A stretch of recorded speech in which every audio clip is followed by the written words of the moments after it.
Commander stood on the observation platform and looked across the valley with satisfaction. 3 months of work had created something magnificent. The defensive line stretched for 15 kilometers, a masterpiece of military engineering that would be studied in academies for generations to come. Deep trenches cut into the rocky ground, their walls reinforced with molecular bonding fields that could stop anything short of a starship's main cannon. Artillery positions dotted the ridges on both sides, plasma cannons that could turn entire formations into vapor. Automated turrets connected to predictive artificial intelligence systems tracked every movement in the valley below. The Dominion had never built anything like it. Then again, they had never needed to. Most species surrendered when they saw what they faced. Those who didn't learned quickly that resistance was futile. Second-in-command Lieutenant approached with a data pad. "Commander, the human force has been spotted. They're advancing toward our position." "How many?" asked. "Approximately 200 armored vehicles supported by infantry and artillery." Paused. "Sir, they're using tanks." Blinked his 3 eyes in surprise. "Tanks, the wheeled metal boxes from their primitive era." "Tracked, sir. They use treads, not wheels. But yes, they appear to be combustion-powered armored vehicles. Very old technology." A laugh burst from his throat. He couldn't help it. Tanks. Actual tanks. Every civilized species had abandoned such crude machines thousands of years ago. Vehicles were faster, more maneuverable, and didn't require physical contact with the ground. Energy weapons were cleaner and more efficient than throwing metal projectiles. The humans were either desperate or ignorant, perhaps both. "Have they responded to our surrender demand?" asked. "No, sir, they continue to advance." "Then they've chosen death." Pulled up a holographic display showing the valley. Red markers indicated the human force moving steadily toward their positions. "How long until they're in range?" "Approximately 30 minutes at their current speed." Studied the display.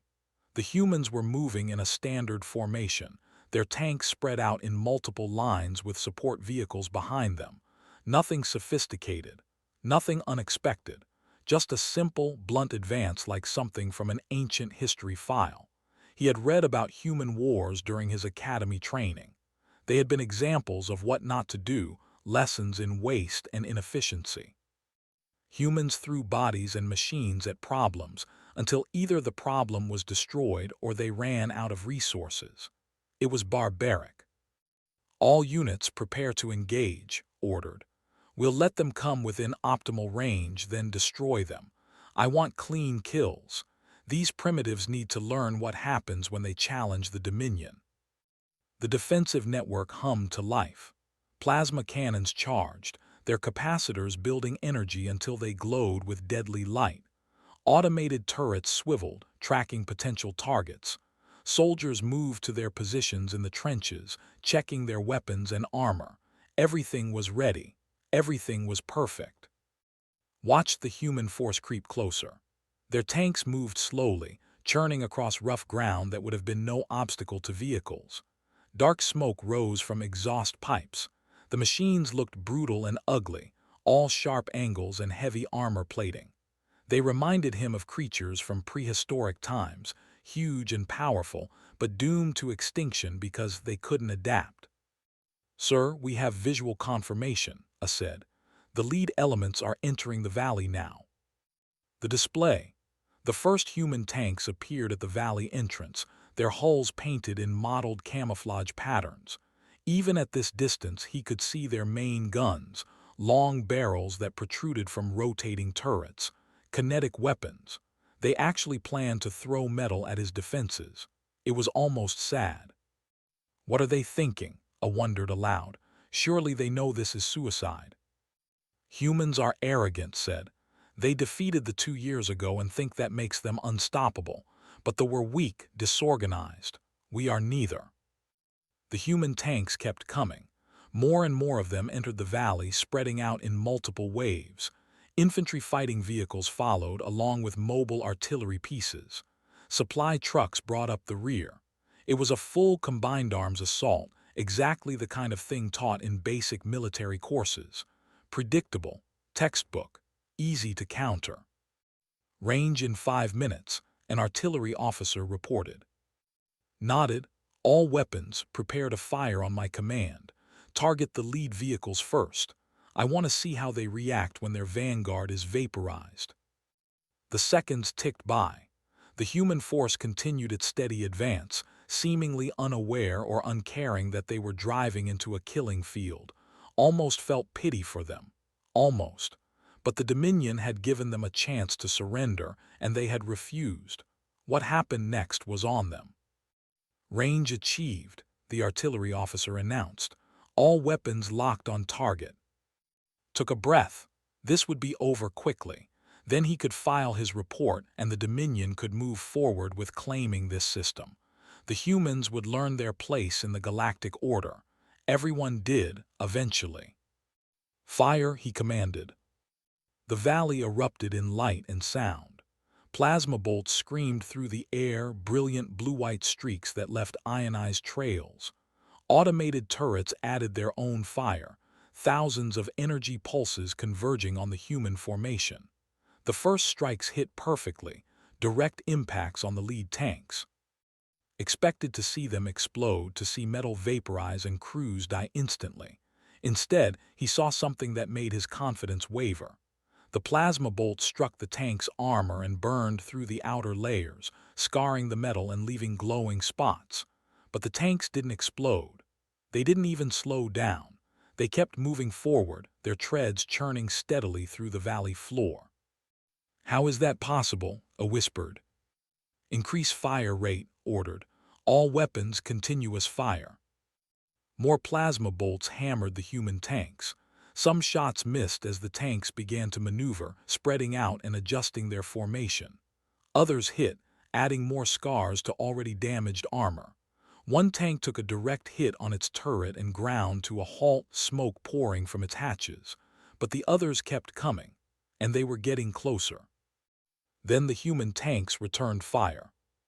Saw the muzzle flashes first, bright bursts of light from the main guns. A fraction of a second later, the sound reached him, a deep booming roar that was completely different from the clean crackle of energy weapons. It was raw, primal, the sound of controlled explosions hurling metal at hypersonic speeds. The first shells hit the defensive line. A bunker on the eastern ridge simply ceased to exist, blown apart by a projectile that punched through the molecular bonding field as if it wasn't there. The field was designed to deflect and absorb energy, to spread impact across its entire surface. But these weren't energy weapons. These were solid slugs of dense metal moving with impossible momentum, and they treated the advanced shields like decorative curtains. Another shell hit an artillery position, and the plasma cannon exploded in a ball of superheated gas. More shells landed in rapid succession, walking up and down the defensive line with methodical precision. Automated turrets were blown from their mounts. Trenches collapsed as shells detonated inside them. The careful, sophisticated defensive network began to come apart under the most primitive form of attack imaginable. "Return fire, shouted, but his gunners were already firing as fast as they could. The problem wasn't lack of effort. The problem was that the human tanks were still coming, still shooting, and nothing seemed to stop them. A massive shell hit the command bunker's shield generator. The molecular bonding field flickered and died. Suddenly, the command center was vulnerable, protected by nothing but reinforced concrete. Felt fear for the first time in his military career. These weren't supposed to be dangerous. These were primitive machines from a backward species. They should have been easy targets. But easy targets didn't keep advancing when hit. Easy targets didn't shrug off plasma fire. And easy targets definitely didn't reduce sophisticated defensive positions to rubble with ancient kinetic weapons. The human tanks were now halfway across the valley, and they showed no signs of stopping. The artillery strike came without warning. One moment was trying to coordinate his failing defense. The next, the sky was screaming. Hundreds of shells arced over the valley, their trajectory so steep they came almost straight down. They didn't arrive in careful, precise strikes like plasma artillery. They arrived all at once, a carpet of high explosives that covered entire grid squares. The eastern ridge vanished in a storm of fire and shrapnel. The western ridge fared no better. Communications towers toppled. Supply depots exploded. Medical stations that had taken weeks to build were obliterated before the wounded could reach them. The humans weren't trying for precision. They were trying for saturation, and they were succeeding. "All units, maintain your positions," ordered, but he could hear the panic in his own voice. The holographic display showed gaps in his defensive line, entire sections that had simply stopped reporting. The molecular bonding fields were failing one by one, overloaded by the sheer volume of kinetic impacts. The predictive AI systems couldn't track the human tanks because they didn't follow predictable patterns.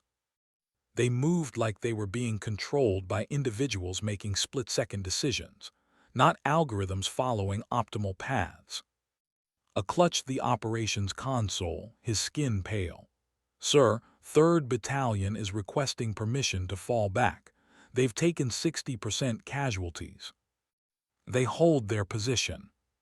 "Sir, 5th Battalion has lost communication entirely." "Re-establish contact." 7th Battalion reports stopped, listening to something in his earpiece. His face went slack. "Sir, 7th Battalion is gone. A human tank drove through their trench line, just drove through it, crushed everything." Couldn't process that. A tank couldn't just drive through a fortified trench. The defenders would stop it, disable it, destroy it. That was basic military doctrine. You didn't let enemy armor overrun your infantry positions. But when he checked the tactical display, 7th Battalion's markers were indeed dark, and the human tanks were still advancing. He pulled up a video feed from a surviving drone. The image was grainy and shaking, but it showed what had happened. A human tank, its armor blackened and pitted from plasma hits, had simply driven into the trench system. The molecular bonding field had failed under sustained kinetic bombardment, and there was nothing physical to stop 70 tons of steel. The tank's treads crushed defensive barriers like they were made of paper. Soldiers who tried to stop it with small arms fire might as well have been throwing rocks. The tank rolled over fighting positions, buried soldiers under tons of metal and earth, and kept going. Then human infantry appeared behind the tank, moving through the smoke and chaos with practiced efficiency. They cleared the remaining bunkers with close-range weapons, working in small teams that covered each other's movements. They weren't sophisticated. They weren't elegant. They were devastatingly effective. "Sir, we need to fall back," said. "We can't hold here." "We're not falling back," slammed his fist on the console. "We have superior numbers, superior technology, superior position. We're not losing to primitives." Another artillery strike hit, closer this time. The command bunker shook and dust rained from the ceiling. Alarms blared. Status boards showed red across the board. The defensive line wasn't just failing, it was collapsing. Pulled up a wider tactical view. The human tanks had broken through in 3 places now, creating gaps they were exploiting with frightening speed. More tanks poured through the breaches, spreading out to hit the defensive positions from multiple angles. The forces, designed to fight in coordinated formations with sophisticated support systems, were being broken into isolated pockets that couldn't support each other. 9th Battalion is retreating, reported. They didn't wait for orders. Court-martial their commander. Their commander is dead, sir. The battalion broke when a tank ran over their headquarters. More reports flooded in, each worse than the last. Ammunition depots were exploding. Supply lines were cut. Medical evacuation routes were under fire. The carefully planned defensive network was coming apart like a puzzle with missing pieces. And through it all, the human tanks kept coming, their engines roaring, their guns firing, unstoppable. Watched a tank take a direct hit from a plasma cannon at close range. The bolt burned completely through its frontal armor, leaving a glowing hole. The tank stopped, dead in the water. But then the crew bailated out, and instead of running away, they took cover and kept fighting with personal weapons. What kind of species kept fighting after their vehicle was destroyed? Humans, apparently. Another shell hit near the command bunker, close enough that felt the shockwave through his boots. The lights flickered. Emergency systems kicked in. A looked at him with desperate eyes. "Sir, please, we need to evacuate." Wanted to refuse, wanted to stand his ground and prove that we could overcome human barbarism. But he wasn't stupid. He could see the tactical display. He could hear the reports. The battle was lost. If he stayed, he wouldn't be showing courage. He would just be committing suicide. "Sound the general retreat," he said quietly. Didn't hesitate. He activated the emergency channel and broadcast the order. "All units fall back to secondary positions. Repeat, all units fall back." But it was too late for an orderly retreat. The defensive line had already broken in too many places. Soldiers were abandoning their positions and running, officers or no officers, orders or no orders. Watched the holographic display show his army disintegrating in real time, units blinking out or scattering as panic spread like a virus. He grabbed his personal weapon and headed for the exit. Followed, along with what remained of the command staff. They emerged from the bunker into chaos. Smoke hung thick in the air. Fires burned everywhere. The sound of explosions and gunfire was constant, overwhelming, and above it all could hear the deep rumbling roar of tank engines getting closer. A transport landed nearby, its pilot frantically waving them over. Ran for it, dignity forgot. He scrambled aboard with the others, and the transport lifted off just as a human tank rounded the corner of the command bunker. Its main gun tracked the ascending transport but didn't fire. Maybe they were out of ammunition. Maybe they just didn't care about one fleeing transport when there were so many targets left on the ground. As the transport climbed, looked down at what had been his impregnable defensive line. Smoke and fire marked where positions used to be. Human tanks rolled through the ruins, flying their battle flags. Infantry secured key points. Artillery moved forward to new firing positions.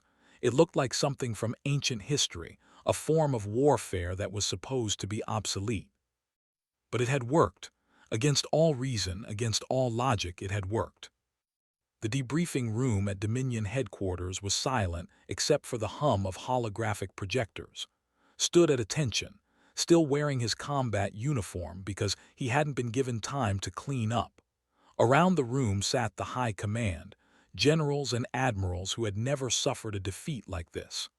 They watched the combat footage with expressions ranging from confusion to horror. "Explain," High General said simply. Took a breath. The humans employed combined arms tactics with kinetic weapons and armored vehicles. Their technology is primitive, but their doctrine is highly refined.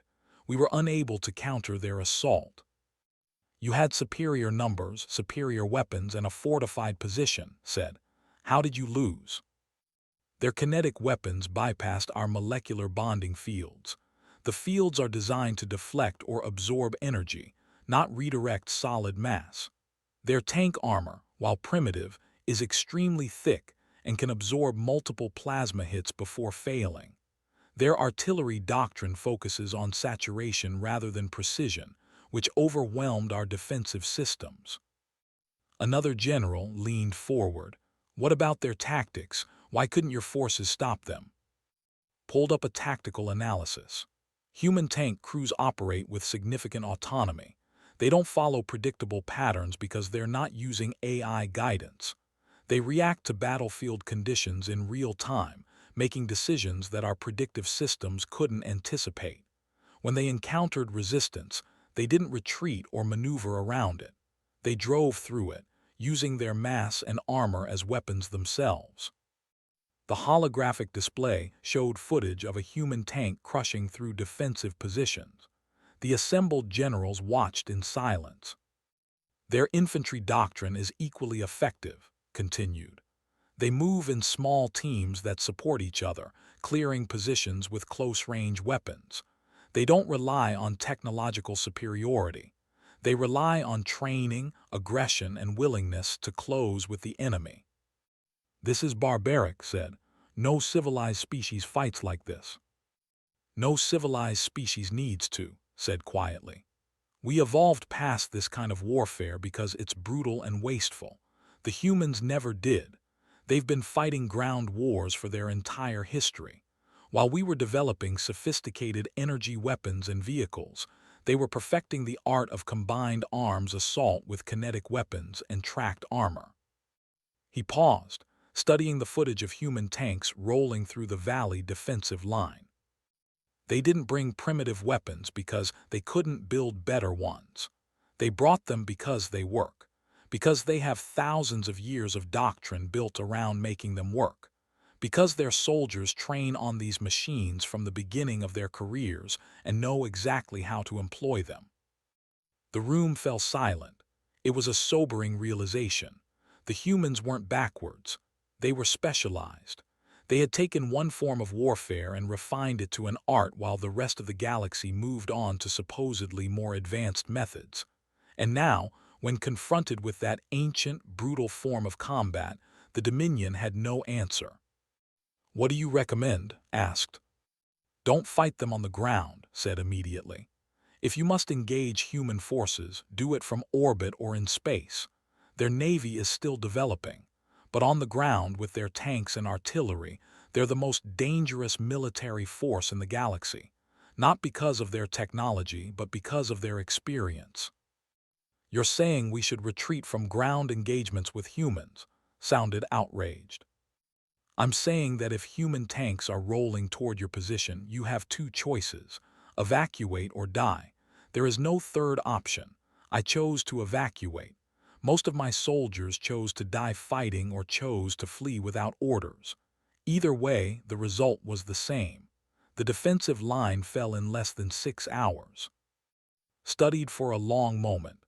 "You will not face disciplinary action for the defeat. We're classifying this as a learning experience. The Dominion needs to understand what we're facing." He turned to address the full assembly. "Issue new tactical directives to all ground commanders. If human armor is detected, forces are authorized to withdraw rather than engage. We will not waste more soldiers trying to stop an enemy we don't understand how to fight." "That's surrender," protested. "That's reality," countered. "The humans have shown us that technological superiority means nothing if your doctrine can't counter your enemy's approach. They found our weakness and exploited it perfectly. Until we develop effective countertactics, we don't engage their armor forces on the ground. Period." The meeting continued, but barely heard it. He kept thinking about those tanks, about the sound of their engines and the methodical way they had torn apart everything he had built. He thought about human soldiers who kept fighting after their vehicles were destroyed, about crews who drove through plasma fire without hesitation, about an army that treated obstacles as things to be crushed rather than avoided. Later, when he was finally allowed to leave, he found a waiting outside. His second-in-command looked exhausted, his uniform still covered in dust from the battle. "Sir, what happens now?" asked. "Now we make sure every soldier in the Dominion knows what we learned," said. "We spread the word. When humans deploy armor, you don't stand and fight. You don't try to prove your courage. You get out of the way and let someone else handle them, preferably from orbit. That's going to damage morale. Not as much as getting rolled over by a 70-ton tank." Started walking toward his quarters. "The humans taught us something important today. War isn't about who has the best technology. It's about who has the best combination of tools, training, and doctrine. They've been perfecting ground warfare for thousands of years. We've been avoiding it for thousands of years. When those two approaches collide, there's only one winner." "The humans." The humans agreed. The news spread through the Dominion fleet within days. The impregnable valley defensive line had fallen in 6 hours. Human tanks had rolled through it like it wasn't there. Soldiers, some of the finest in the galaxy, had broken and run rather than face the advancing armor. It should have been impossible. It should have been a fluke. But the combat footage told a different story. It showed human doctrine in action, combined arms tactics that were brutally effective despite being thousands of years old. It showed tanks that kept fighting even after taking damage that would disable any vehicle. It showed crews that treated their machines not as disposable assets but as mobile fortresses, fighting from them, with them, and through them. Within a week, the Dominion had issued new tactical guidelines. Avoid human ground forces when possible. If engagement is necessary, use orbital bombardment or air superiority. Under no circumstances should ground forces attempt to hold fixed positions against human armor. The guidelines stopped short of calling it retreat, but everyone knew what they meant. Human tanks had become the thing that Dominion soldiers feared, not because they were sophisticated or elegant or even particularly advanced, but because when they started rolling, nothing seemed to stop them. They crushed barriers, broke formations, and turned fortified positions into rubble. They represented a philosophy of warfare that more civilized species had forgotten could exist. In the bars and mess halls of Dominion military bases, soldiers traded stories about Valley. The stories grew with each telling, but the core truth remained the same. When humans deployed armor, the smart move wasn't to fight. It was to get out of the way and hope they were heading somewhere else. Because when human tanks rolled, even the strongest defenses became nothing more than obstacles to be crushed beneath their treads. The galaxy was learning what humanity had always known. Wars weren't won by the most advanced technology. They were won by soldiers who knew how to use their tools, no matter how primitive those tools might seem. And humanity had been perfecting the art of ground warfare since before most species had left there. The age of sophisticated, civilized warfare had met the reality of human military doctrine, and reality, as always, had won.